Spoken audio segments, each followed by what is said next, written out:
Oh yeah. Feels a lot Way better. All right, thank you all for coming. All right, so you guys know who I am, so I'm not going to bother introducing myself. But today we're going to talk about websites for musicians. And we're going to cover a couple of things. One, should you even have a website, right? Why would you have a website? Kind of ties into that, who it's for, and then what should really be on it.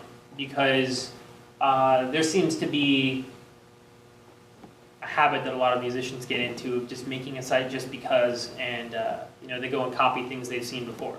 And it's a normal behavior, but there are more efficient ways to put your site together, depending on where you're at in your musical career. So let's start with, should you have a website? And 99% of the time, the answer is going to be yes. I mean, I assume that everybody here is interested in being a serious performing musician. You guys want to make a career out of it, day job, whatever you want to call it. So, I mean, yeah, you need a site. Facebook page and a Bandcamp and all that stuff to host your content, but having your own site, it gives you a level of professionalism that you don't have from, facebook.com/justalliance. So having a site, it kind of gives you a home base, a place where all of your stuff can kind of come from. It gives you an official face, if you will, to the internet and the world at large. Why have a website, right? Why do you guys think you should have a website? Anybody? Besides the stuff I covered, like. I think you kind of summed it up. I mean, I think more people are bound to hire you. The button pushers, the trigger people, if you will, but more bound to hire you if you have a .com as opposed to, I have a couple of YouTube videos. Yeah. Exactly right.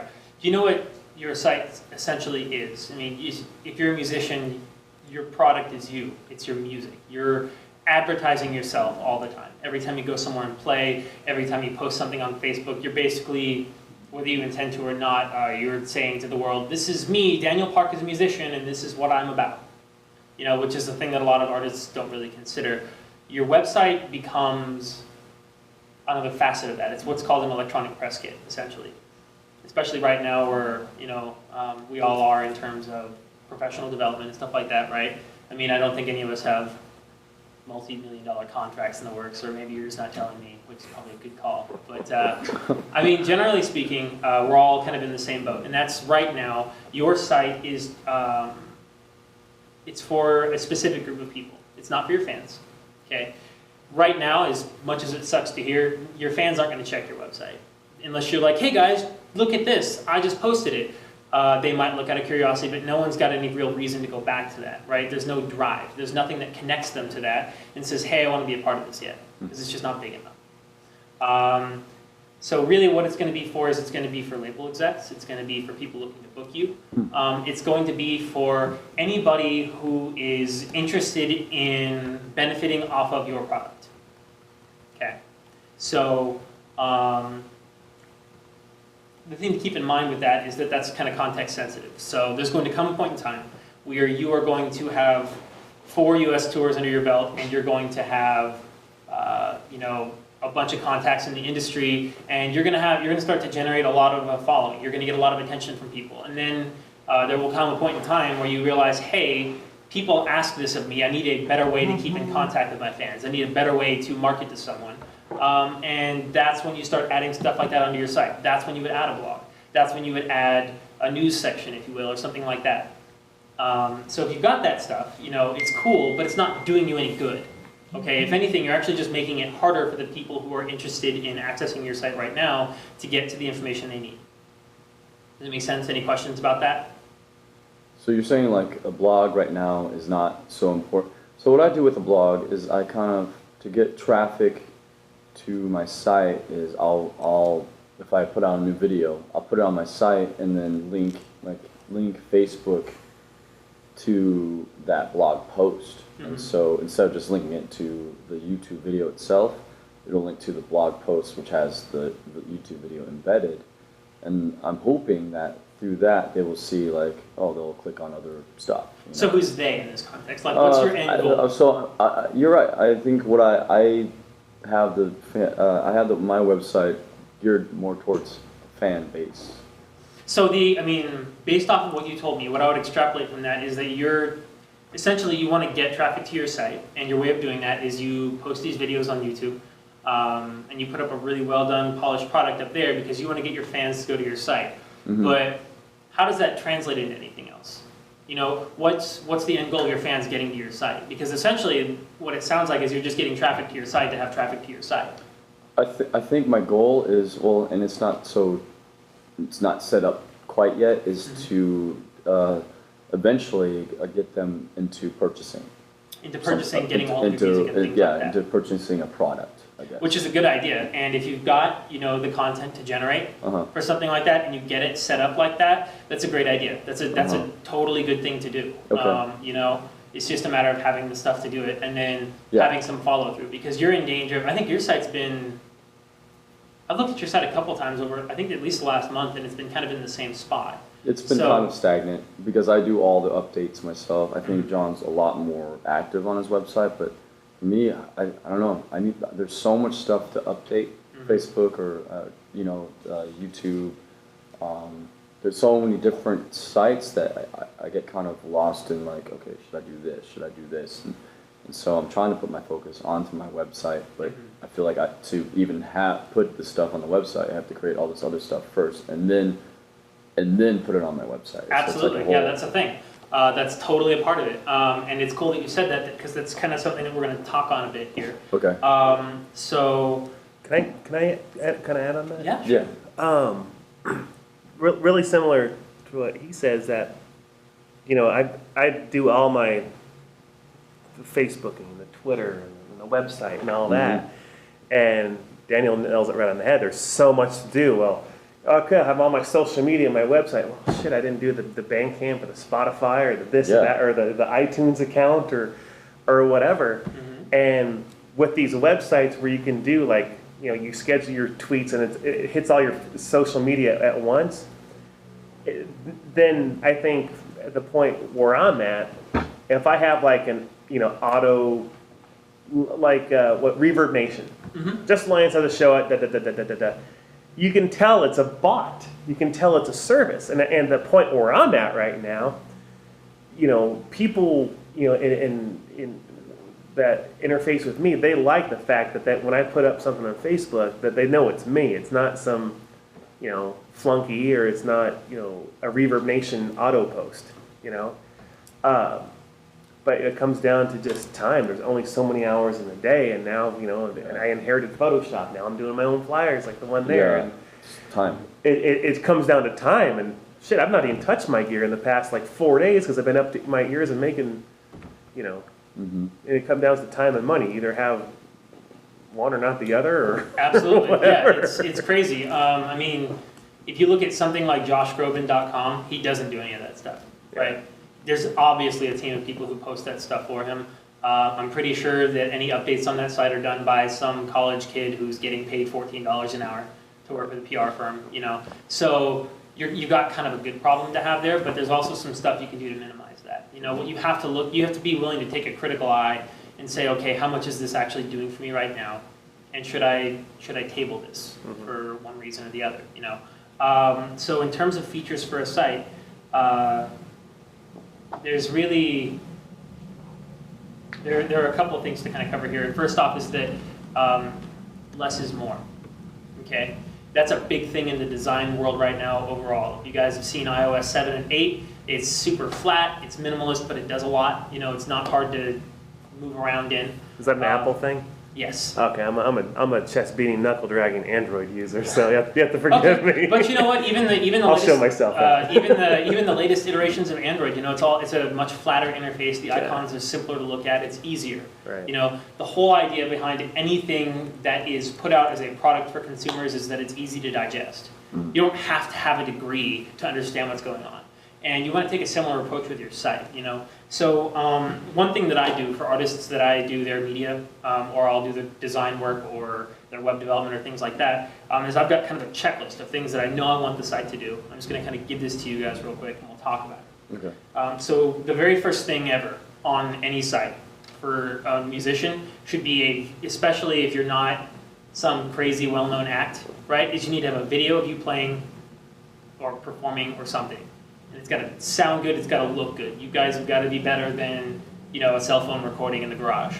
That's not going to impress anybody, Okay, if you want someone to book you, you want to show them that you're capable of putting together a good cohesive sound, okay, or good performance, something like that. Another thing you want is a spot to stream your music, which I think you both have, right? What? Some spot on the page to stream your music from, so Yeah, they can yeah. play your album. Please. Okay, that's huge too, because there are 3 versions of every song, right? You've got your studio version, the live version, and then the acoustic take. So, well, sorry. Yeah. Oh, what? What does that mean? What does that mean? Acoustic. But the point is that it gives them an idea of, okay, I'm well put together. I've got an album. This is something that you're proud of and you want them to hear. You also need to have photos of you, and that's a big deal because people want to know what you look like, and obviously if they're just streaming a couple songs, they have no idea. So you got to be kind of confident in your look. You got to have some sort of established look, but that's a marketing thing. This is a website thing. So you want to have photos. There's an About You section, which is kind of always cool, but generally speaking, I like to keep those to a paragraph because I promise you, if it's more than a paragraph, people are going to stop reading unless they're your best friends. And that's not who your website's for, right? So let's talk about contact. Okay. One thing I've noticed about your site, Daniel, is you have a mailing list and a contact page, right? That's a good idea. I like that idea because you actually have links that you can use to send, that someone can just click and it'll send them to that email address. I like the idea of having a contact form and a singular address that everything can go to on the front end because then you have, so I'm saying keep your subscription thing, but the other thing I like to have is an actual contact form because instead of someone having to copy and paste that email address or having to have a mail program installed or something, they just type in there what their address is and everything and say, here's my question, I'm interested in booking you for this, that, or the other thing, please respond, instead of having to go through everything else. It's just the Can you go to my contact part of that? Yeah, absolutely. Because it's... Yes, this is exactly, Okay. This is great. This is totally awesome. It's really simple, it's easy to use. It can be prettier, but it works, right? So, And what that does, for everybody in the room, when you fill it out on there, just name, email, comment, and that goes to my GoDaddy host. Okay. But the GoDaddy email system, have you seen it? yeah. It's shit. Yep. It's absolute shit. So what I do, I forward the emails from the GoDaddy automatically, and they go to my Gmail. So that comes right to my phone. So if you Got email it. me to my website, within But it has to go through a bunch of other shit to get to Yeah. yeah, but it's within, minutes. yeah. It's pretty much Yeah, it's instant, not like yeah. an hour later. It's like, a minute or two. But I mean, there are ways to kind of mitigate that too, which is another thing we'll talk about. Touching back on the photos in the About You section, sometimes I like to combine those because really photos, you don't need 15 million pictures of different things. Really, optimally, you will have like pictures of yourself as a background for parts of your site. Then you'll have a slider. You guys know what a slider is? Mm-hmm. Okay, something like that, which is actually Sonia's got that here. You can see the top part of her page is almost exactly what I would want on any page because there's a slider that's got pictures of her, but she's also got videos embedded, kind of a thing. So Oh, that's cool. But it seems like it's cutting off her head on some. yeah, a that's lot of because it. she used pictures that are not optimized for Right. this. But it's still, I mean, it gives kind of a visual aesthetic that's nice. You get stuff like her About section and her My Music. She's got pictures of herself mixed in, so something like that's a really cool idea, but maybe don't overdo it. I could show you a website where they really overdid it, but I don't want to be negative or rude, so ask me when the camera's not. Okay. He turns it off, John, it's your Yeah. site. It's just alliance.com. No, but generally speaking, I like to do, if you're going to have, she's a photographer too, so she's kind of mixed her cake and eating it, I guess, here. But I like the idea of artists who, they put their photos in with their About Me section. So if you go to hers here, you'll see that she's got just a picture of herself. You could replace that with a wide angle banner of some sort and just flip through a couple of professional photos of you and live shots and things like that. That stuff looks really good. It's going to look clean, it's going to look simple. The other thing is shows, right? You want to have a list of your shows and when they are and things like that. I will usually couple that with a contact form. So if you look at, Okay. here we go. It's still kind of in development, but here's the site for my band. And what we have is a list of upcoming shows. And then connected to that immediately is a contact page. So Or innuendos. See, I read the fine print. yeah, but with some artists, what I like to do is I'll have a shows thing and then the subscribe built in right underneath the calendar. Okay, so that what happens is they can say, oh, this show's here. I wonder if they're going to be in whatever state anytime soon. You can just build a little subscribe form and they'll be like, hey, do you want to know when I'm going to be around? Blah, blah, blah, newsletter, bullshit here. And then sign up form. It's a great place to put those little subscription things because anybody who's going to subscribe to something from you, anybody who wants to know about news is going to be triggered when they're on a page like this. So that's kind of content, right? Now let's talk about how it's all put together. I use almost exclusively now for anything that is web-based a WordPress engine.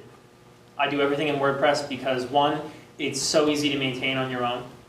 You just get in and it's like editing a Word document. Can you go there? Yeah, Okay. sure thing. So if I can actually log into the back of my site right now and show you what it's like. So I built this all up using a customized version of a WordPress theme. And you've got this dashboard on the back end you can use, which is really great. It's super easy to use. You could learn it really well in terms of a user over a weekend. Like you could just spend a Saturday afternoon learning it and a Sunday refreshing. And it's really easy. If you want to use it as a blog, tracking posts is really easy with this sweet little posts section. The internet here is just so damn fast. And then you've got pages. I can manage all of my pages in one spot. So I don't have to worry about separate HTML files. I don't have to worry about styling being in a different place. Styling is handled by themes. And Styling. So styling, meaning the visual look of your site. So the pictures being used, the background images, the coding involved to make the forms look pretty and things like that. That's all built into a lot of WordPress themes. Yeah. So if I show you like the contact form for this site, let me get that up here.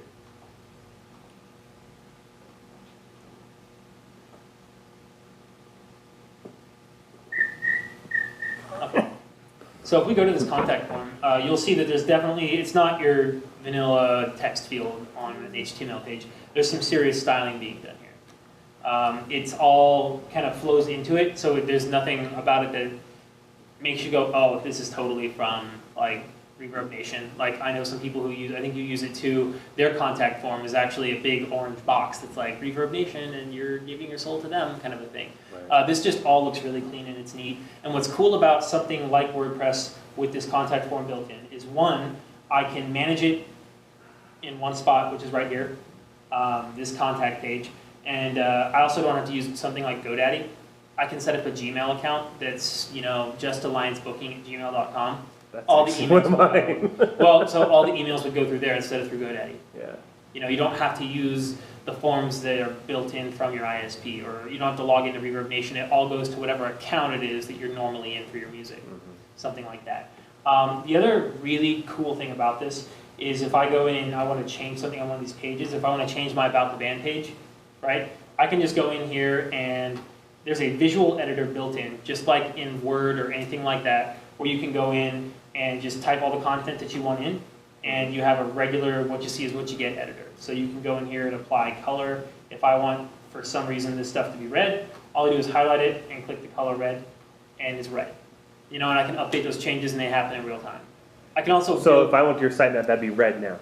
well, I didn't update it because I don't want it to be Because red Weebly's now. like that. But yeah. My Weebly is website. very similar. The thing about Weebly is that Weebly is very limited. No kidding. No kidding. I've hit that wall now. That's the United Nights conversation. Well, so the thing is, I'm not a proponent of services like Weebly or Wix or whatever it is. Those people who build sites for you, because there are a lot of limitations. If you start paying for these premium services, you pay a lot per month for something that you could get. If you hosted your own site through GoDaddy, you would pay something along the lines of $8 a month, okay, and be able to do literally whatever you wanted. You could upload whatever you wanted to a WordPress theme and have all kinds of fun making it look like whatever you want. That being said, while you can do whatever you want here, it's important to have boundaries and sorts, which kind of leads into my next point. So the cool thing about using WordPress is you can kind of get whatever theme you want, right? But there's kind of a common misconception that if you have a website, it's going to be super unique and different from everyone else's. And the thing is that that's just irritating whenever you have to go through different websites to look for the same kind of information. So kind of what I've taken to doing is I've really strongly encouraged people to all use a similar layout, which is, with the exception of something like a store or a blog, all of your information is kept on a one-page site.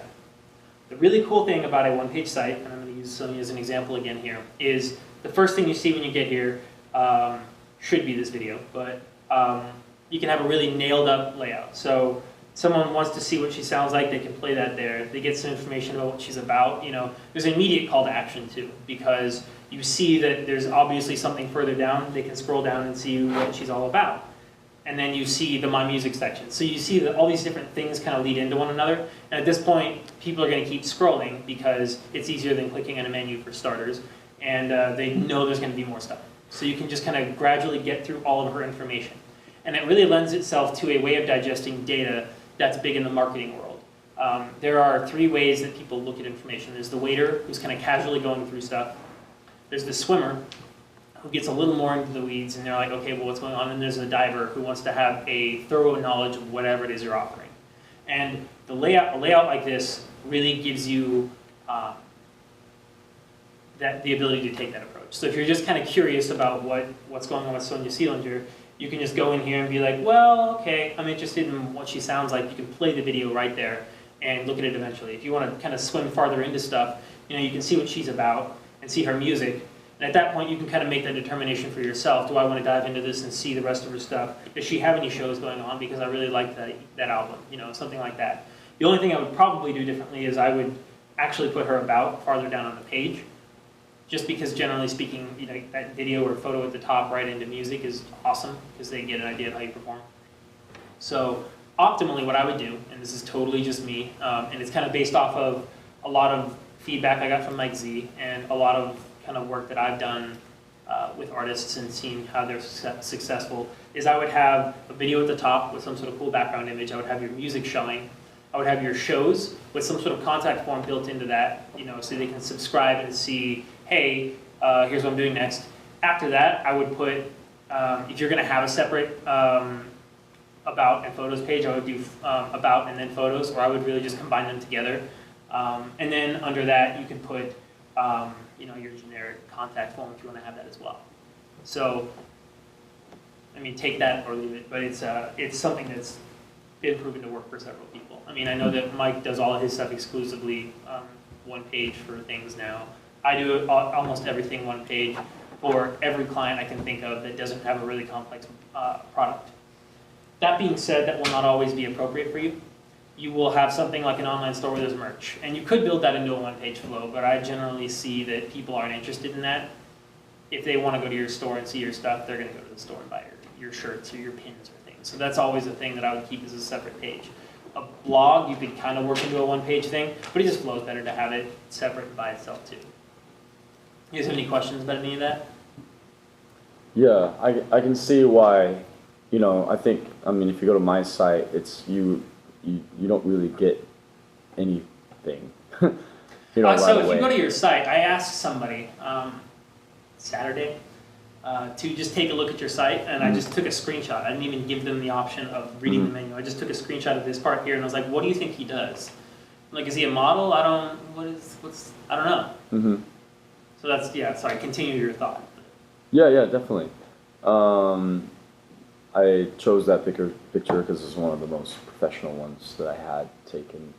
I could be holding a guitar. I could be, a little bit more with the music side of it.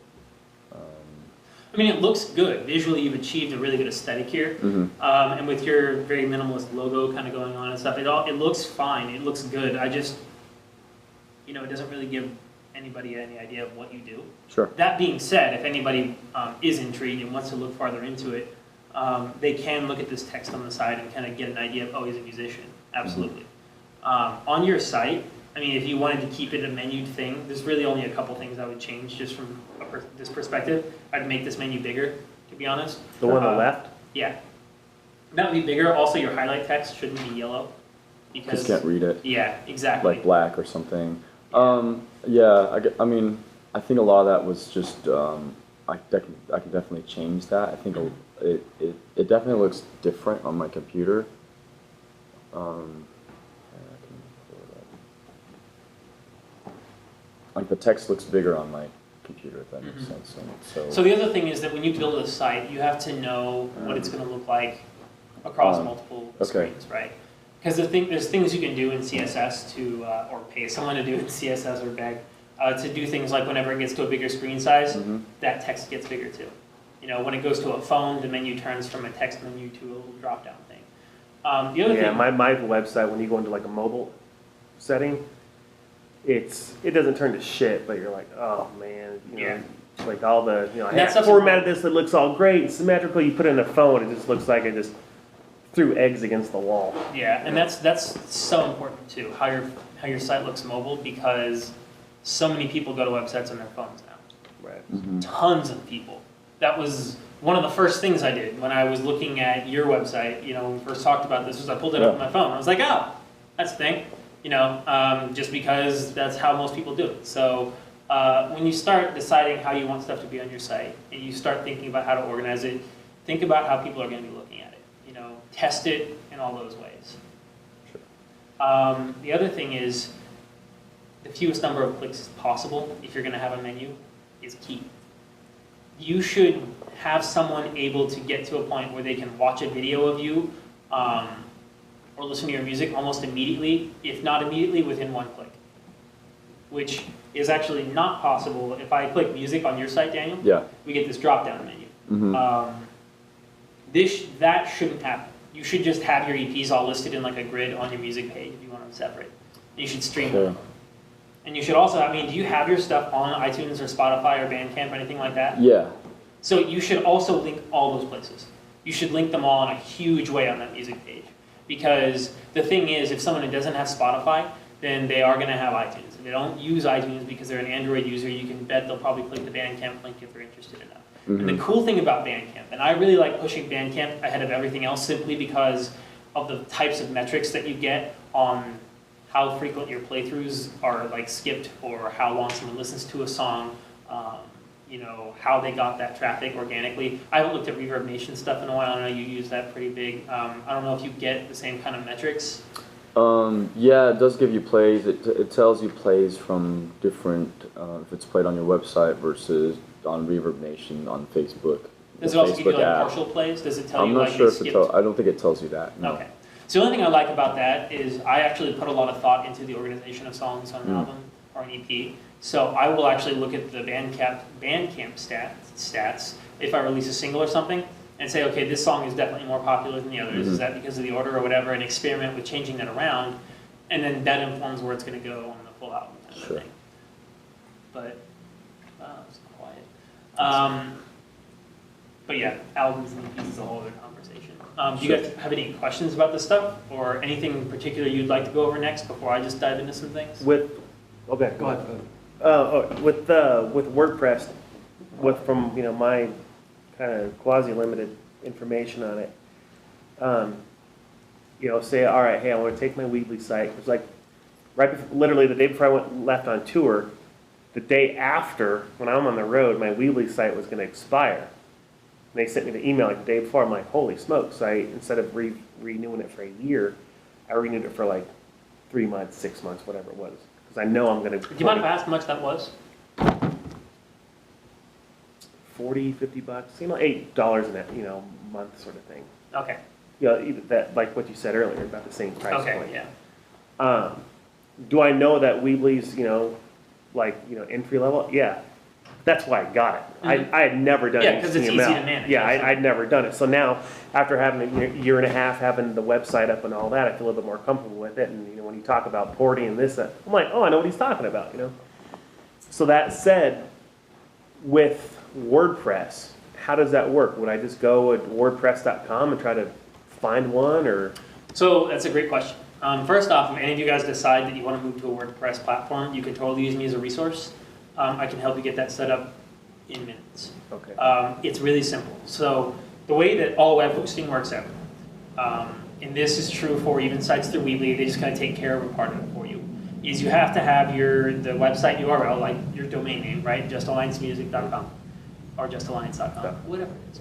And then you have to have a spot for your website's content to live, right? Like So GoDaddy? So you've got to have, GoDaddy's hosting your site. I'm pretty sure if you use Weebly, you actually bought your URL through GoDaddy, and then what you had to do is put some funny series of numbers into your Weebly account to have it point to that URL, right? I think so, yeah. Yes. So what's happening is the people who run Weebly, they're hosting the content, okay?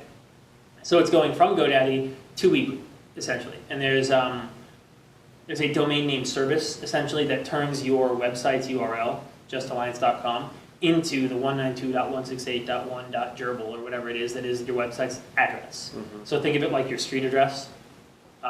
It basically translates a common name like the White House into 1100 East Pennsylvania Avenue. exactly. So what's happening is you're basically paying Weebly to host the content for your site and give you access to different themes that they have and use their content management system. So if you go to something, if you host through GoDaddy, I think it's like $8 a month, and it might be cheaper than that. Whatever the cheapest option is would work for an artist because you're not really going to host much content. Well, the cheapest option is always the longest one. What do you mean? Like if they'll, Oh, you're talking in terms of the years. Yeah, I'm sorry. Yeah, Yeah. so there's different ways to purchase too. You can buy hosting for 1, 2, 3 years. You can also buy a tier 1 hosting plan, tier 2, tier 3, and tier 4. Tier 1 is really just unlimited traffic, and you have this much space on the computer, if you will, that it's hosted on, that kind of a thing. But really the smallest option is going to be the best because ideally the only content of yours you'll be hosting is the theme, your photos, and your words, right? The stuff typed on the page. The audio and video should always be on Vimeo or YouTube and on some sort of like sound streaming service, if you will. So setting up something like WordPress it seems a little more complicated at first because there's another step put in. Because basically what you would have to do is, let's say that you went through GoDaddy, right? You bought your URL and you're hosting through GoDaddy. What you'll do is you'll log into your GoDaddy account, and there's a series of menus you can hit for and it'll just say manage this domain. And you have an option there for install site software. And there's just one called WordPress. And you just click on that and it installs it for you. And it's all set up. It'll walk you through the process for setting it up, but you can generally leave everything as default. And then log in, and then you can go download a theme from any WordPress theme website you want, and upload it to that. There's also like stock themes built in, but they suck. So there's also resources I can give you guys for free themes if you're interested in that. I can also give you guys access to a theme like what I use for people. Sorry. And you can mess around with that as well. But it turns into a rabbit hole, so it's important that you kind of limit yourself in terms of what you're going to do and what you're going to get involved in, because it kind of comes down to what are you willing to invest 10,000 hours into learning, and what would you just rather have someone else do, kind of a thing. So you could just trust me, and less is more, and it'll save you time. But so that's the more complicated way to set up WordPress. If you were to go through, like I run a web server out of a data center here in Vegas, and it's $20 for a year, unlimited traffic, virtually unlimited disk space, and we would basically set up your site for you. I'm not here to sell myself or anything, but just letting you guys know that there are services like that out there that will install WordPress for you and get your site hosted and running so that you guys can kind of get in there and make decisions you want. If you guys are ever looking for help for that, there's a guy who works for me who will do those kinds of things for an unfortunately cheap amount of money. So that's a door open to you as well. For him. Is there anybody that will they'll just manage the website or just put it all together, or if we give you content? Yeah, or whatever? absolutely. Yeah. Okay. Yeah, so the company that I run is creations.net, and that's what we, CRE8TIONS. And we do... Creations.net. Yeah. CRE? CREATIONS. Yep. 8, not A. Oh, Creations 8. Yeah. Creations 8. So, .net. Got it. yeah, and I mean, generally speaking, what we do is we do a lot of custom software for people, or if they want stuff to exist that doesn't yet. But in terms of, like, we've got this down to such a formula that we can churn out a website in less than 48 hours if you can get us the content, you know, so it's cheap, and we include, for that initial setup price, whatever it is, I think it's like 180, 200 bucks, that's your site built for you, and it's hosted for a year, and then after that, every year it's 20 bucks. So Which if we is- already have like, I have like my hosting through 1-in-1, Mhm. could you guys just like, go in? We would and- facilitate moving that for you, yeah. Okay, If you can do get it. us the access credentials and things, Okay. absolutely, yeah. So if that's something you guys are interested in, door's always open, we can figure that out.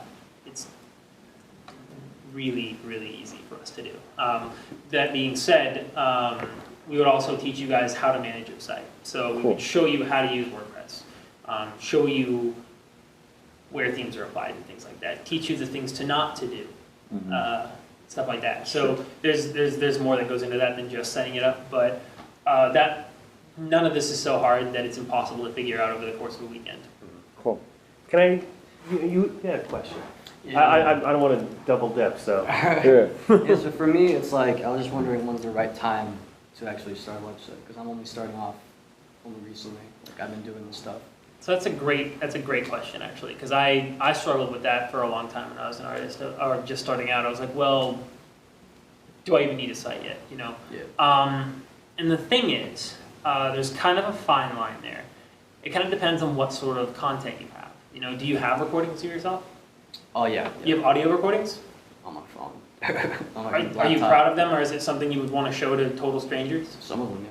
Okay, if you've got enough of that stuff that you actually like, I would take that to some people that you kind of respect their opinions and ask them to kind of be honest with you and say, is this something I can show the entire world?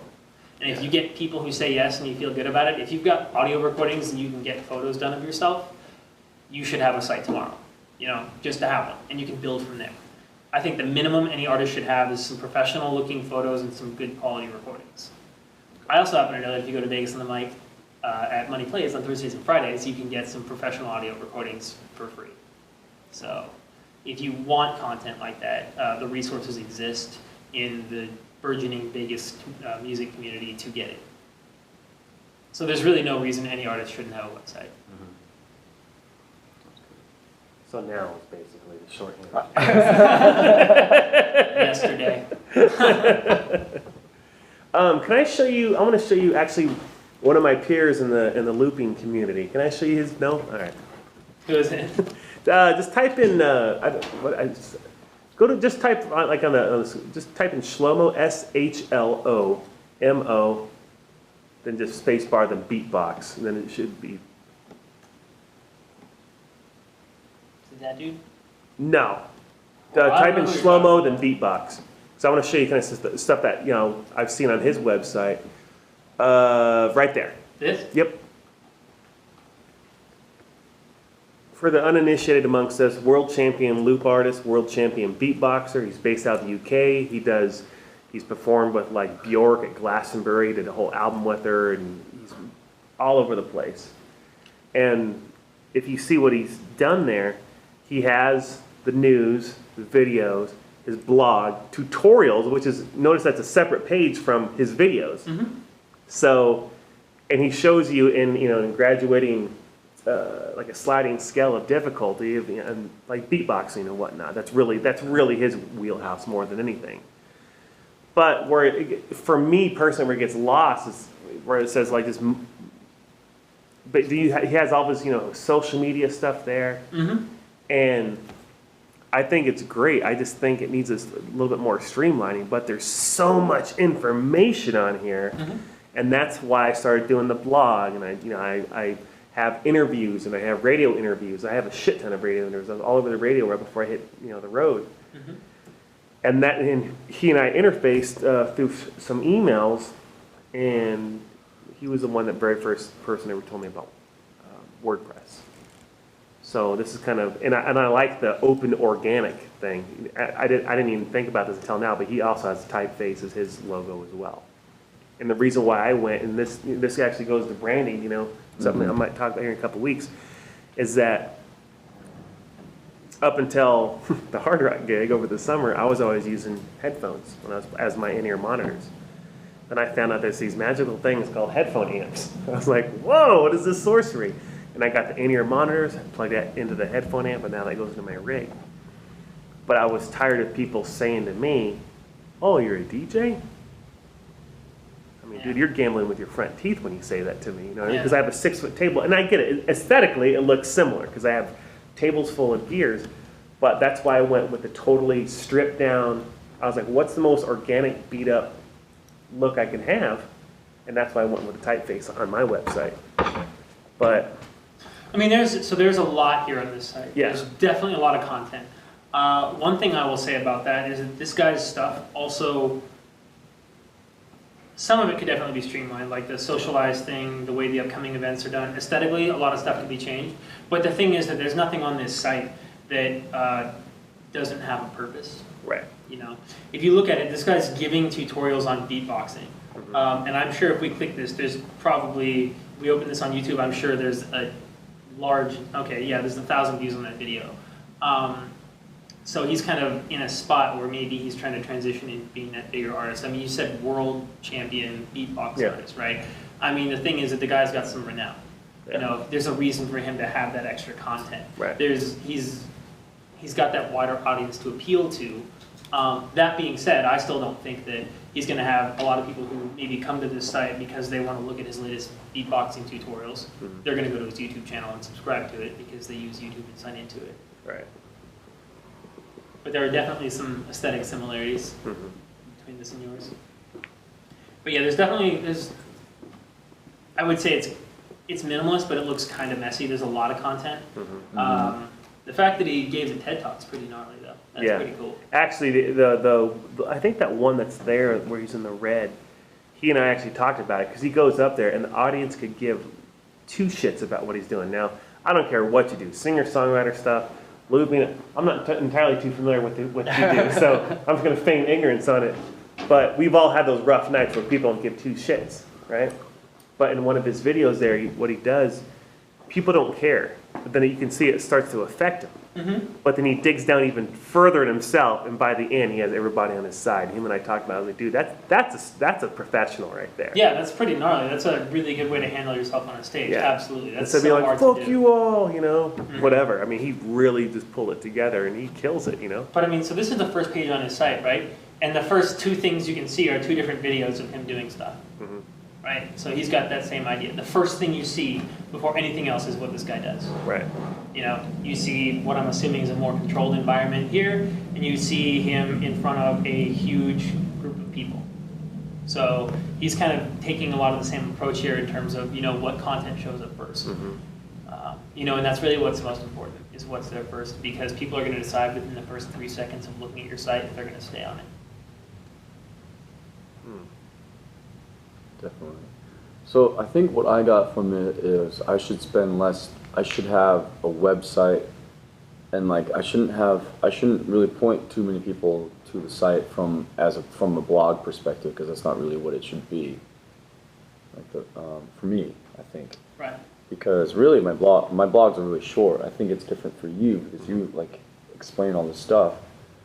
Me, I just have pretty much what I have on my YouTube. I just put it on my, you know, have a point, you know, make a blog post of a YouTube video, and then try to point people to my website to.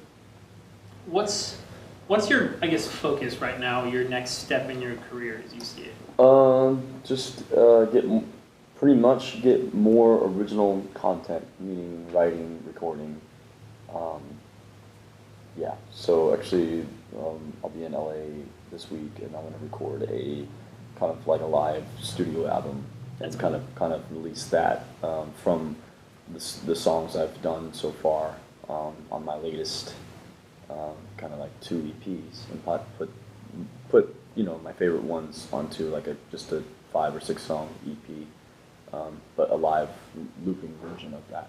Okay. So I think that could be That's cool. cool. So I guess your idea for yourself is, in terms of moving your career forward, is that you kind of want to generate more original content. Yes. Okay. Yeah, to that end, yeah, I would absolutely pare down your site. You know, your site's going to get you booked for more stuff if you streamline it too, but I don't think that's your problem right now. If you want more original content, I mean, yeah, that's just a matter of getting that stuff made, and then you Yeah. can get it out there.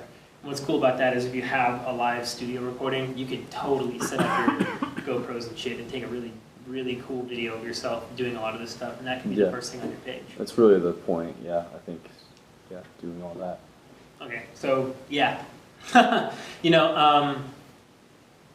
album sales are always a really cool idea, and even I'm not at the point yet where I'm like, okay, how am I going to get EP sales? How am I going to get people to buy my music? I will say that, you have your stuff on your site as here it is, and I think this is your Reverb Nation one, is that right?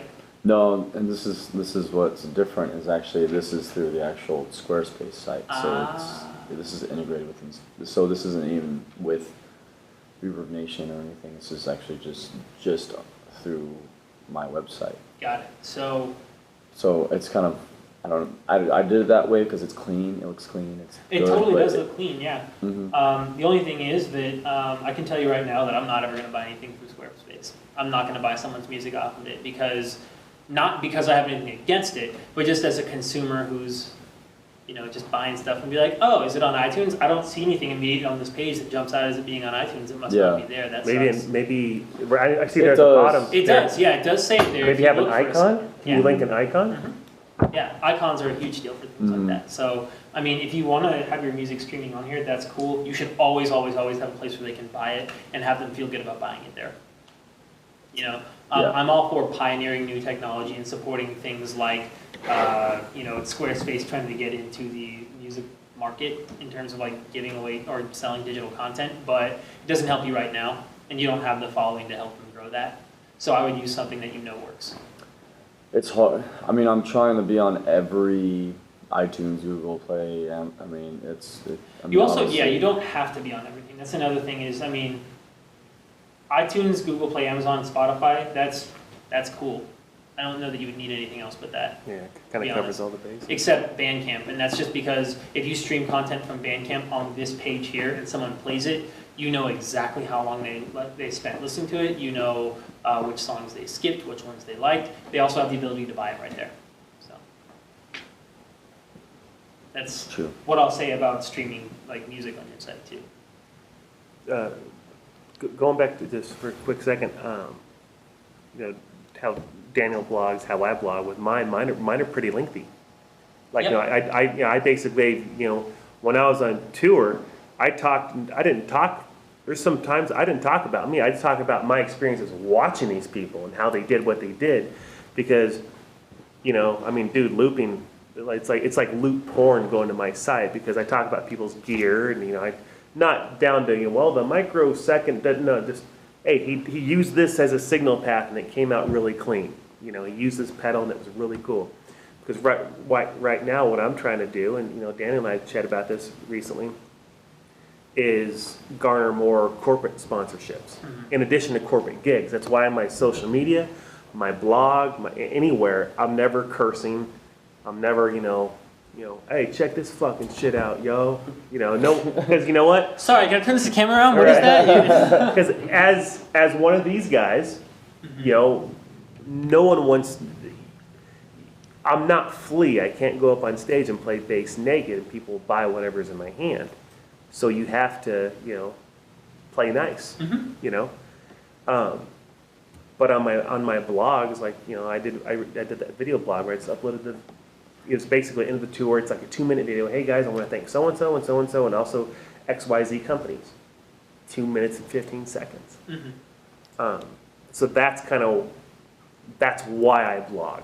It's almost like a looping resource for people. But like I said earlier, before we started rolling, is that I have the artist side, but I also have the educator side, and my blog's kind of like right in the middle. So. Yeah, so I mean that's a really great point. In terms of having stuff like that there, I mean you need to look at what's really important is how many people are actually seeing that. What good is that doing for you? What good is that doing for the people who are sponsoring you? If that's something that you want to be a sponsored musician because you talk about gear in your blog or because you mentioned thank you in your blog, you have to figure some way out to get the traffic to make that worthwhile. Because otherwise, I would say what you should do is modify those banners you have that you take to your shows and put their logos on the bottom of those. These are the people who sponsor me. Yeah, I had that discussion with guys helping me out with the graphic design. It's like, well, what if you get additional sponsorships? Then what? Well, then you, well, I mean, there's a couple ways you can do that, right? You can get a vinyl sticker of the sponsors and stick it on your thing, or you can Right. eventually get new banners made up. Right. I mean, it's tricky because it's static content. Another thing you could do is just buy a bunch of stickers for your sponsors. If anyone drops off, you can rip it off of the thing. It's not like these things go through hurricanes regularly. So, but it's a matter of the amount of effort you're putting into something and how much that pays off, right? Yeah. I mean, you spend how long writing a blog post, and how many people do you think read it?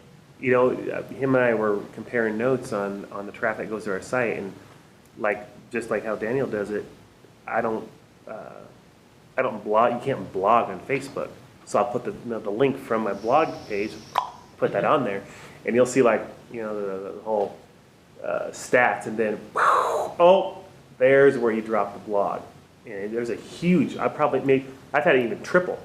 Traffic has tripled to it. Well, so multipliers are tricky. You've had triple, but are you triplicating 1? Or are you triplicating 100? Or, I mean, what is triple? You go from how many page views to how many? Like say, average day is 100 and some odd views, whatever.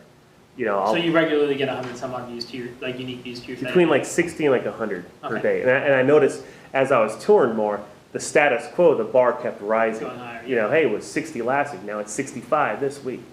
But you can tell, and I do the Twitter blast, I do the Facebook blast, and I'm part of different groups, like looper groups on Facebook, so I'll post the same thing there as well. And it does help. But I also know that when the time comes, when I got to send say I talk to XYZ company, they release a new product or whatever, I want to talk to them about sponsorship, I can have the conversation, hey, I give shout outs regularly to people that already helped me out. Right. So you've got Google Analytics working on your site. Since you've got those numbers, that's what I'm assuming you're using. So what I would do if I were you is look at how long people are actually on the site, because you can get a lot of traffic and they just don't stay there for very long, right? And use that to inform kind of how you structure your content. It might make sense for you to have a blog and have your video stuff uploaded, especially if you're getting that kind of traffic, right? And a good way to drive traffic to your site is obviously through Facebook. Especially if you're part of those looper groups where people want to read that kind of stuff. That's super great. It's awesome that you're doing that stuff. You just need to make sure then that you're getting the amount of time you need out of your traffic. Generally speaking, people don't read really lengthy blog posts. So one thing you might consider is shortening that stuff up if you see that your page views on a particular article that you write are under 15 seconds.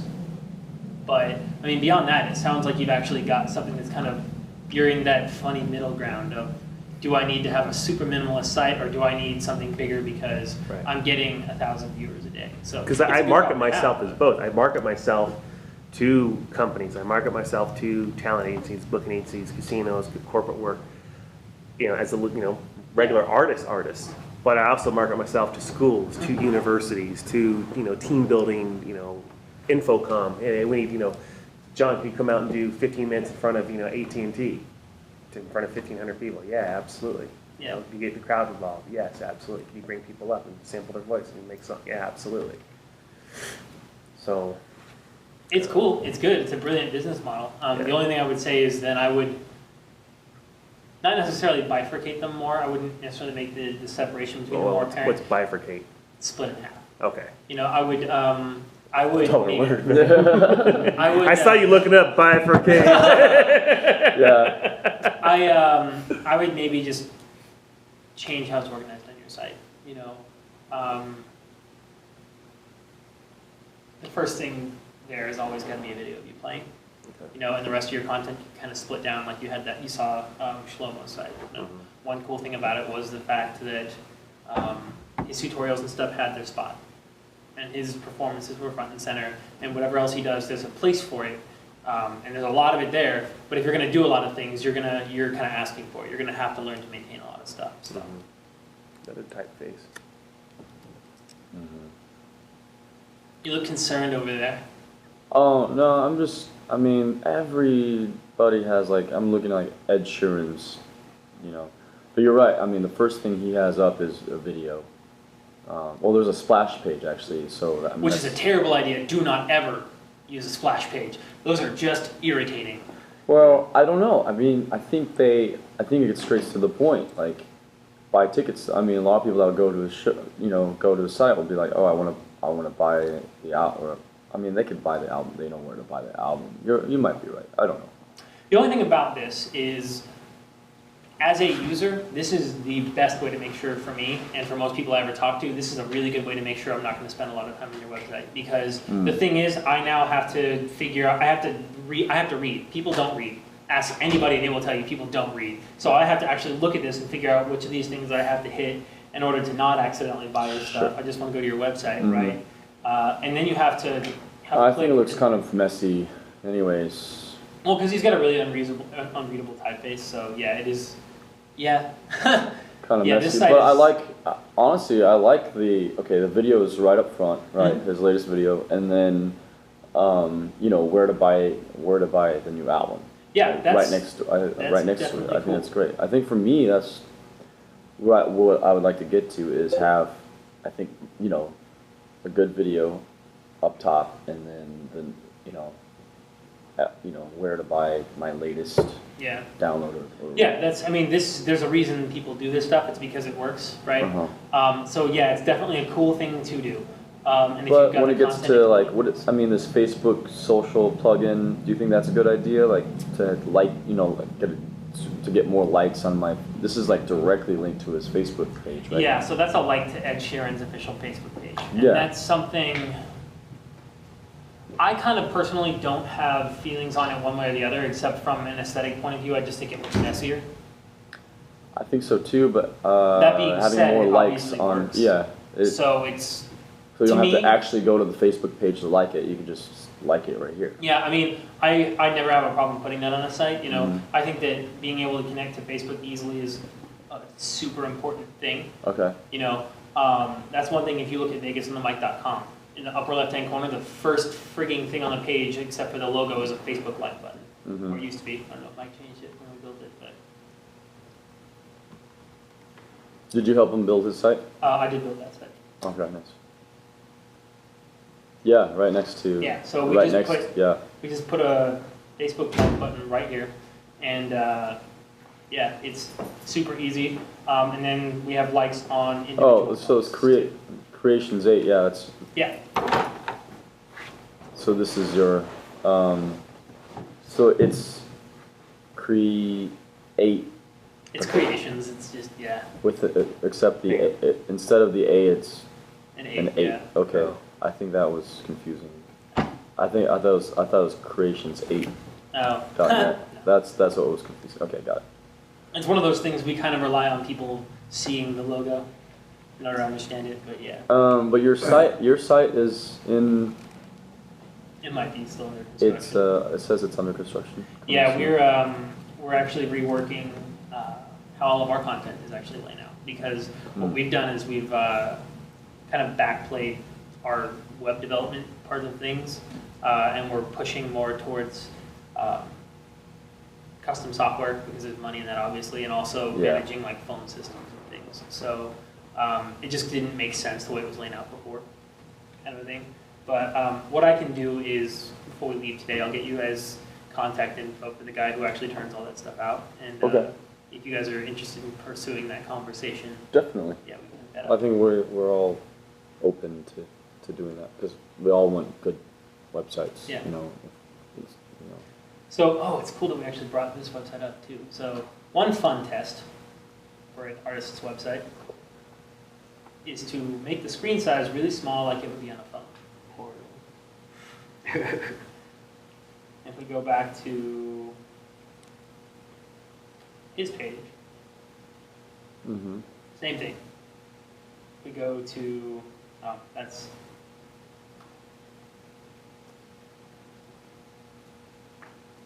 where is it? Sonia's page here. That background's a little terrifying, not gonna lie. I didn't do that, but Of the El Cortez? yeah. But the first thing you see as soon as you go to her site on your phone is a video, right? My band doesn't have a video, so it's just our logo for now. But the idea would be that would just be a video.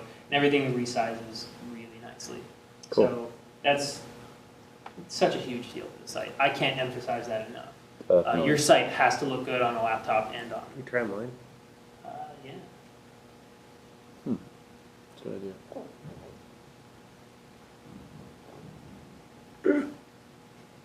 Let me see what mine does. Yeah, let's Mine's do it. Mine probably is going to be terrible. There you go. Look at that. That's pretty all There we right. go. Show off. Oh, look at it, yeah. The only thing about this that I don't care for is the fact that it's not all above the fold. Sure. I shouldn't have to scroll to see your social links.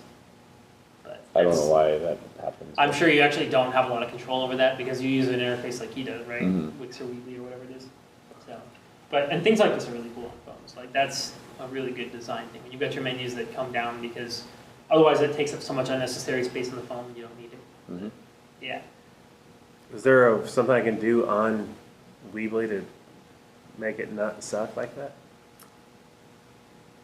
That's Weebly one of the doesn't have it. downfalls of Weebly is that you can't really do a lot with those Okay. themes. I mean, you can hack some stuff together and maybe get it to work, Yeah. but they're usually pretty locked down. 'Cause And you know, shouldn't have to know that much about I've it. seen like the YouTube links where you can actually go into the HTML Mhm. and they start talking. It's like, The thing is that you don't have time to learn that. You've got more important things to do.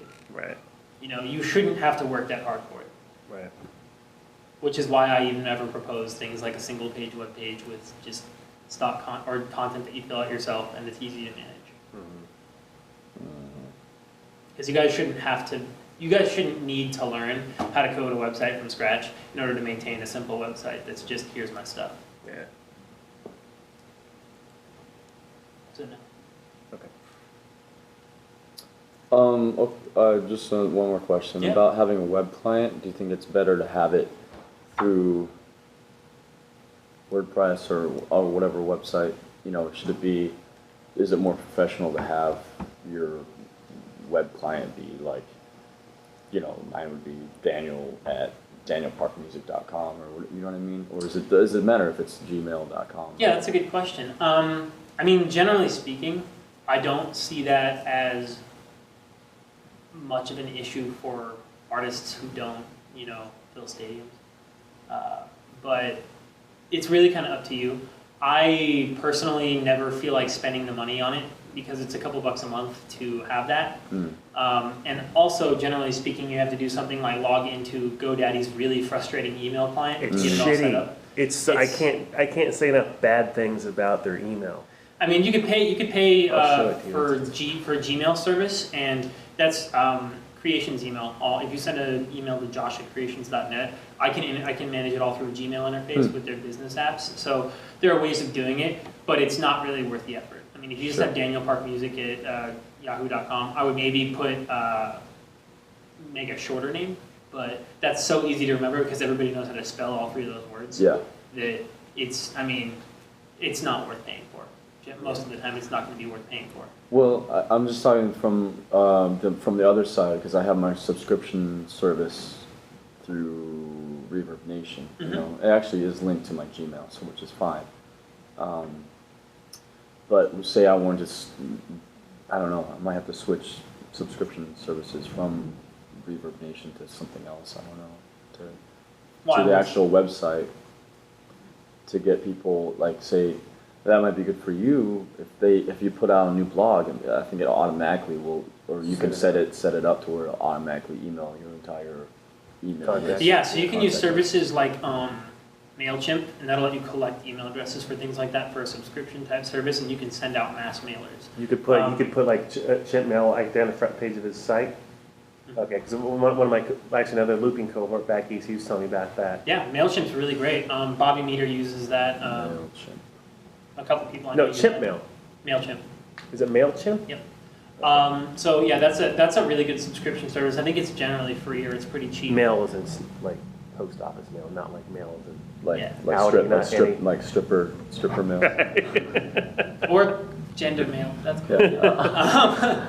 But no, yeah, that's totally a thing. So I pay something, I don't know how much it is, to Reverb Nation to use their mail service, and they have so that's a whole different subject probably because it, the way it's laid out is neat, neat and convenient, like it has cool layouts, and you can have different layouts of how your email looks when it's open and stuff. What do you get from that? What do you get from, like, can you measure your ROI on having that subscription Yeah. service? It gives me stats on how many people open it, how many people click on stuff. I mean, what does that do for you as an artist? What does that do for your career? I'm asking you an honest question here. Sure, sure. I feel like I can, when I have important stuff like a new album coming out or a new video or new whatever new. That's why I always create new content. It's something to give to my subscribers or whatever. I feel like Facebook doesn't really hit everybody that would be interested. Facebook shows 10% of your stuff there. Yeah. Yeah. That's totally fair. Yeah, and so this way, everybody that's actually interested in what I'm doing, I can send them a direct message of whatever.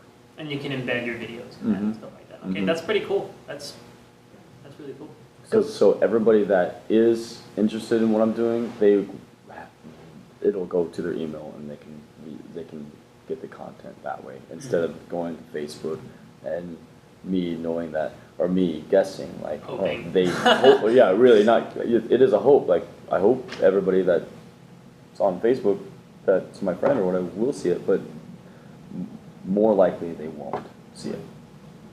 Yeah, that's totally fair. Yeah, I think relying on Facebook to market yourself is a terrible idea. So yeah.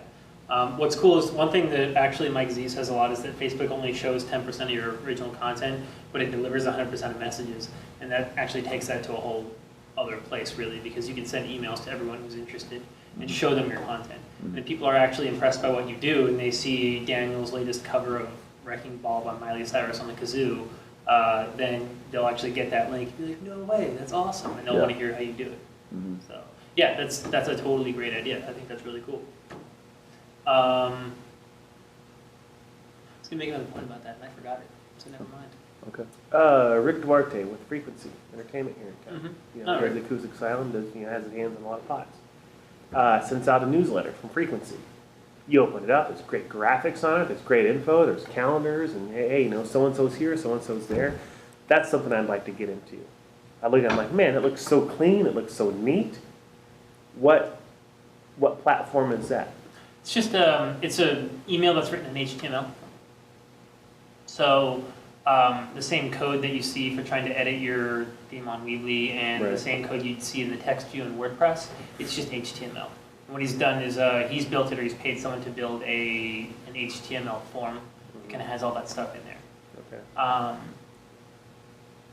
If you do something like that, I'd be really interested to see how that works for you. Just because I personally don't ever read mass mails that come from people, just because I have other things I'm doing, But I'm always interested in how that kind of stuff works.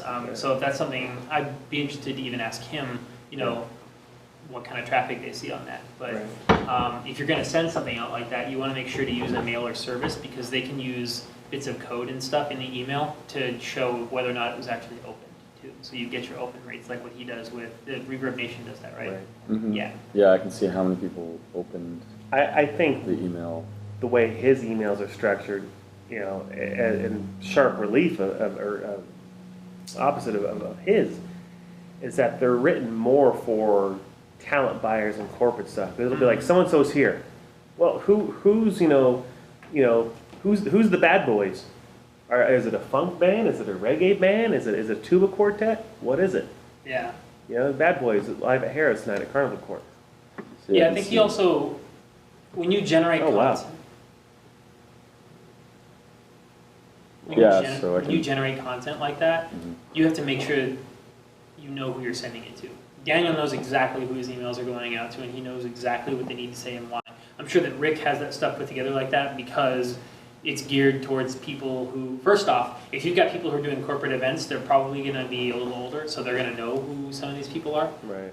If they're an older outfit or whatever that wasn't necessarily huge. Or it's going to be people who trust his judgment for some reason or another. I'm sure there's a reason that it's put together the way it is. Right. I've worked with him a lot, so I don't know how much he does or does not know about doing that. But the fact that he's even doing it means that he at least knows who he wants it to go to. So if you want to do something like that, that's cool. You just have to make sure you have a purpose Yeah. and that you have the content to generate to do it. Then I thought about just combining like the website side of it and like that, you know, like what he's doing, like the honest to God newsletter, and just doing like a monthly newsletter and posting it just right to my website, Mm-hmm. you know. But then again, I guess it's called a blog then, isn't it? Well, yeah, it would be a blog post or a news thing. Blog is just a term, you know. It's basically, this is a post that was made on this date, and it contains stuff. That's what a blog is. I mean, anymore. You have people who blog in specific formats, but I mean, you can post news updates to things like that. If you have a monthly thing that you feel like it's important for people to know, and you know that you're going to get traffic for it, really the big takeaway here is make sure you have stuff on your site that has a purpose. So you could absolutely do something like that as long as you know that there's an end reason for it. As long as you know that someone's going to look at it and that that's eventually going to turn into some sort of sales for you, or it's going to turn into some sort of a work opportunity or something. You can't just put something up there because you feel like it needs to be there, just because Sublime had it on their website, just because Josh Groban had a thing on his website. You know, you've got to make sure that you know why something is there, is essentially the point of all of this. Yeah. And some guidelines about where to start that. Cool. Okay. All right. Well, you look fried. I'm just tired from today. Like, Oh, right I on. was really tired. I just get sleep late last night. That's about it. Cool. Do you guys have any other questions for me, or anything else you want to look at? I mean, there was a lot of good information. Yeah. This is great. Absolutely. I love it. I think Awesome. this kind of stuff is great. I wish more people would show up, but you know, they lose. We win! Yay! Yeah, thank you. Thank you. Yeah, absolutely. But we'll be doing more of these, I think. Yeah, I have mine coming up here in Cool. a couple weeks, man. It's Yeah, it's funny. I'm like all over the board with my trying to organize it at home. I'm like, there's so much stuff I want to tell people, but Cool. where do I start?